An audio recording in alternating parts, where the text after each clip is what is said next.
आपने आज तक भी पार्वती जी, सीता जी कभी आपने घूंघट में देखी?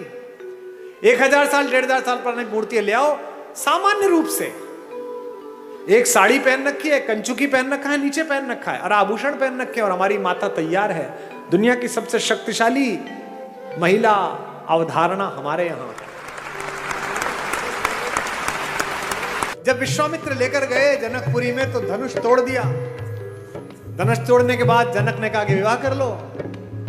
तो राम ने कहा कि विवाह नहीं कर पाऊंगा। बोले क्यों? बोले पिता से आज्ञा ही नहीं ली।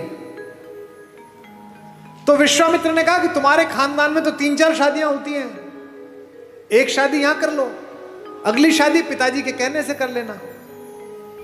इस परिवार में राम पहले व्यक्ति हैं, इसीलिए मर्यादा पुरुषोत्तम है।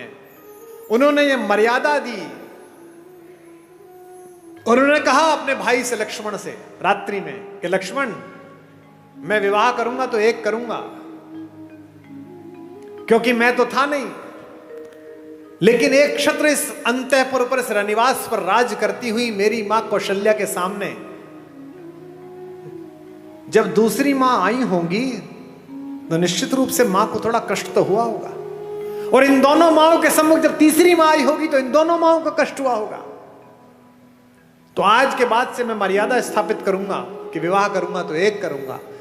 लक्ष्मण कहते हैं अपना धनुष उनके चरणों में रखकर कि भैया अगर आप ये मर्यादा पालन करते हैं तो मैं भी आज एक प्रण लेता हूं कि चाहे कुछ हो जाए मैं आपके चरणों को छोड़कर कहीं नहीं जाऊंगा, मैं आपकी परछाई की तरह आपके पीछे पीछे चलूंगा।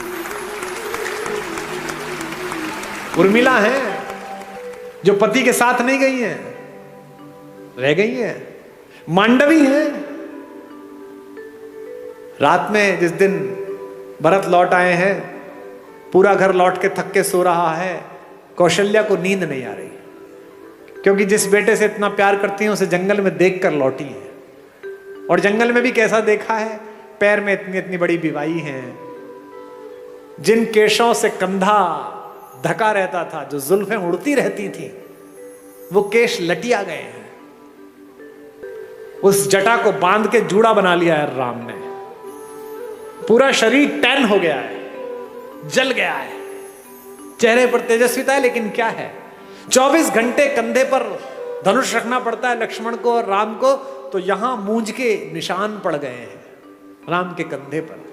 बेटे को इस सांसारिक कष्ट में देखकर बेचैन है कौशल्या, सो नहीं पा रही हैं, क्योंकि माएं ही हैं जो एक कष्ट पहचान लेती हैं। गूगल आर्टिफिशियल इंटेलिजेंस बना रहा है, आईफोन आजकल आपकी बात समझ लेता है। एक चीज पसंद कर दो, कोई साड़ी, कोई टेबल, कोई फोन, 71 विज्ञापन आ जाते हैं। किसी शहर में कमरा ढूंढ लो, 50 विज्ञापन आ जाते हैं। किसी दोस्त को लिख के भेज दो कि okay I am coming, just prepare a wonderful coffee, तो जिस शहर में उतरो कॉफी का ऐड आ जाता है कि बगल में है, पी ले जाके। इसे आर्टिफिशियल इंटेलिजेंस कहते हैं। दुनिया का सबसे बड़ा आर्टिफिशियल इंटेलिजेंस मां में बनाया गया है। आप खाना खाने बैठते हैं, आप कुछ बोलते नहीं हैं, पहला कौर अंदर जाता है मुंह में, और मां नमक की शीशी आगे कर देती है देख के कि नमक शायद कम पड़ा है, इसे पसंद नहीं है। इसे आर्टिफिशियल इंटेलिजेंस। तो कौशल्या जगी हुई है।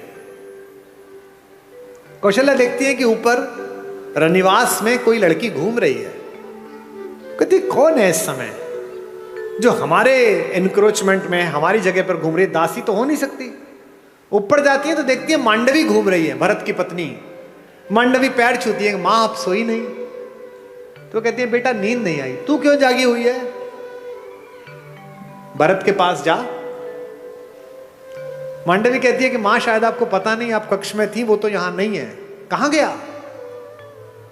उन्होंने कहा कि जब तक राम जंगल में रहेंगे मैं राजधानी में नहीं रहूंगा, मैं अयोध्या के ठीक बाहर नंदीग्राम में कुटिया बना के रहूंगा। राम नीचे सोते हैं, मैं नीचे सोऊंगा। वो वलकल पहनते हैं, मैं वलकल पहनूंगा। वो चप्पल नहीं पहनते, मैं चप्पल नहीं पहनूंगा। वहीं से मैं अयोध्या चलाऊंगा। कहां?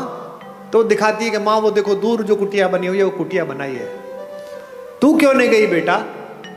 मांडवी कहती है, मां मैंने तो कहा था जंगल में आपको जरूरत पड़ेगी मैं आपके साथ चलती हूं। देखिए कैसा भरत है। उन्होंने मुझसे कहा कि नहीं, भाभी जंगल चली गई है, तीनों माएँ अकेली हैं, ऐसे में बड़ी बहू तू है, तेरा घर पर रहना जरूरी है तीनों माओं की सेवा के लिए। ऐसी मांडवी है, ऐसा भरत। फिर मांडवी से कहती है, अच्छा कोई बात नहीं, तू सो जा। बोले नहीं, अभी माँ उनकी झोपड़ी में दीपक जल रहा है, यानी वो काम कर रहे हैं, जब तक वो जागेंगे तब तक तो मुझे जागना पड़ेगा। लोग हमसे कहते हैं कि ये वुमेन एम्पावरमेंट के खिलाफ है। तुमसे कभी कोई कहता मिले कि हिंदुस्तान वुमेन एम्पावरमेंट के खिलाफ था तो इन्हें सदा बताना, आज से 1000 साल पुरानी कोई मूर्ति निकाल के ले आओ हिंदू देवी देवताओं की, सब में उनकी पत्नियां उनके बगल में खड़ी हुई हैं। ऐसा कोई देवता नहीं मिलेगा जो अपनी पत्नी के बिना खड़ा। हिंदुस्तान के देवताओं के नाम क्या है? भारत के देवताओं के क्या नाम है? सीता राम। कभी सुना राम सीता? आपने कभी सुना राम सीता का मंदिर है? सीताराम का मंदिर है। आगे राधा कृष्ण। आपने सुना वृंदावन में कृष्ण राधा का मंदिर है? नहीं, राधा कृष्ण। हमारे सारे देवी देवताओं में पहले पत्नी का नाम है नमः पार्वती पतये। पार्वती पति को प्रणाम है। हमारे यहां पहले देवियों के स्थान है, बाद में देवता आते हैं। दुनिया की पहली जज भारत की महिला हुई। जब आद्य शंकराचार्य ने आचार्य मंडन मिश्र के साथ शास्त्रार्थ किया तो यह तय हुआ कि एक जज बिठाया जाए। जज कौन बैठे? तो मंडन मिश्र की पत्नी देवी भारती बैठी, जो कहते हैं वुमेन एम्पावरमेंट। और ये जो घूंघट है ये भी भारत में नहीं था। ये तो जब इन्वेजन आया तब उन आतंकवादियों से बचाने के लिए कहा गया महिलाएं घूंघट कर लें ताकि ये लूटमार ना कर पाए ज्यादा। आपने आज तक भी पार्वती जी, सीता जी कभी आपने घूंघट में देखी?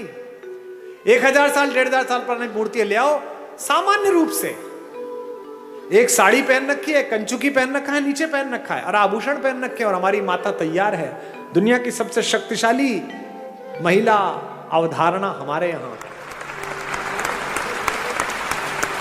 रावण अपने महल में आकर बहुत रोता है, जोर जोर से रोता है। मंदोदरी ने पूछा कि क्यों रोते हो? अब तो उठा लाए उसे। बोले उठाकर भी बेकार, वो मुझसे प्रेम की दृष्टि ही नहीं डालती मुझे। पत्नियां कैसी भी हो, पति का दुख नहीं सह पाती। और मंदोदरी तो पंचकन्याओं में से एक पूजित है, हमारी माता। माता मंदोदरी ने कहा कि अच्छा बात तो दुष्टतापूर्ण है, पर तुम्हें कष्ट ना हो इसके लिए तुम्हें एक सलाह दे रही हूं। तुम तो मायावी हो, एक काम करो, कल राम का रूप बना के उसके सामने जाना, वो राम समझ के तुम्हें प्रेम कर लेगी। इस पर रावण और फूट फूट कर रोने लगा। उसने कहा अब क्या हुआ?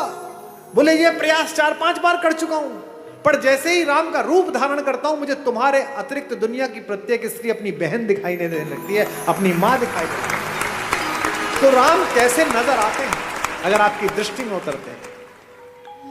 उनके